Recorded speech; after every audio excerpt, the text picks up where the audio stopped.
Senthil Balaji arrest அப்படிங்கிறது பணத்தை இழந்தவர்கள் கொடுத்த ஒரு கம்ப்ளைண்ட் அடிப்படையிலையும் ஹைகோர்ட்டில் போட்ட பெடிஷன் அடிப்படையிலையும் போடப்பட்ட ஒரு வழக்கு.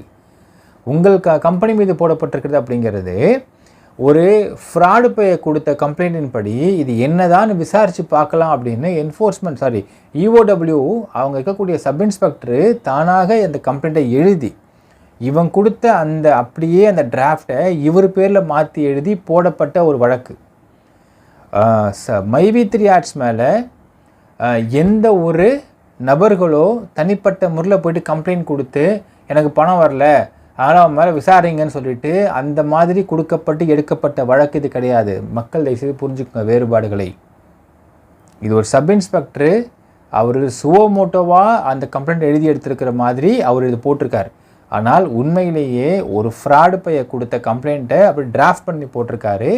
ஏன்னா அந்த ஃப்ராடு பையன் பேரை போட முடியாது. ஏன்னா அசோக் ஸ்ரீநிதி அப்படிங்கிறவனுக்கும் இந்த கம்பெனிக்கும் சம்மந்தமே கிடையாது. அந்த ஃப்ராடையும் கொண்டு வந்து போட்டால் இந்த கேஸுக்கு இந்த பெட்டிஷனே கம்ப்ளைண்ட்டே நிற்காது அப்படிங்கிறதுனால அந்த சப் இன்ஸ்பெக்டரே போட்டிருக்காரு அந்த கம்ப்ளைண்ட். ஏன்னா அவர்கள் ஒரு கம்பெனியை பற்றி விசாரிப்பதற்கு அவங்களுக்கு இதில் அதிகாரம் இருக்குன்றதை அவங்க விசாரிக்கிறதுக்காக அப்படி ஒரு கம்ப்ளைண்ட் எழுதியிருக்கிறாங்க.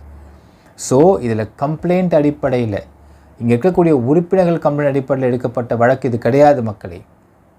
இது ஒரு சப் இன்ஸ்பெக்டர் போட்ட கம்ப்ளைண்ட் எடுத்து விசாரிக்கக்கூடிய ஒரு வழக்கு. Second point. தேர்ட் பாயிண்ட்டு, உங்கள் எம்டியை போய் யாரும் அரெஸ்ட் பண்ணல. உங்கள் எம்டி போய் சரண்டர் ஆகிருக்காரு. என் கம்பெனியை பற்றி விசாரிச்சுக்கோங்க அப்படின்னு அவரே போய் சரண்டர் ஆகிருக்காரு விசாரிப்பதற்காக. Third point. ஃபோர்த்து பாயிண்ட், அவர் தெளிவாக சொல்லியிருக்காரு மக்களே 60 நாட்கள் வரைக்கும் நான் சிறையில் இருப்பதற்கு வாய்ப்பு இருக்கிறது. ஏன்னால் இந்த செக்ஷனுக்கான கிராவிட்டி அந்தளவுக்கு இருக்குது. ஸோ ஜூலை 5 அவர் போய் சரண்டர் ஆகிறாரு. செப்டம்பர் 5 வரைக்கும் அந்த டைம் இருக்கிறது. இப்போது எப்போ அப்ளை பண்ணுறாங்கன்ற விஷயத்துக்கு வர மக்களே, இன்றைக்கி தேதி 14. ஸோ உங்கள் எம்டி சரண்டர் ஆகி இன்னையோட 40 நாட்கள் ஆகின்றன. ஸோ ஆகஸ்ட் 15க்குள்ளே அவர் வருவதற்கு வாய்ப்பு இருக்கிறதா ஒரு தகவல் வெளியானதாலே அவங்க சொல்லியிருக்க மக்களே. ஆனால் இப்பொழுது சீனியர் கவுன்சிலர் அட்வைஸ் என்ன பார்த்தீங்கன்னா, இதுக்கு 60 டேஸ் கிராவிட்டி இருக்குது.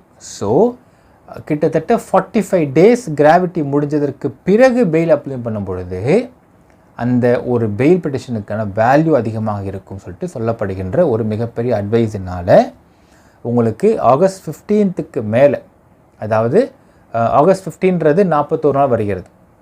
ஸோ அநேகமாக 45 டேஸ், அதாவது அவர் சரண்டர் ஆகி 45 டேஸ் அப்படின்னால் ஆகஸ்ட் 20க்கு மேல் இந்த பெயில் ஃபைலிங் ஆவதற்கு வாய்ப்பு இருக்கிறது. அதான் அவங்களுடைய ப்ராசஸ்.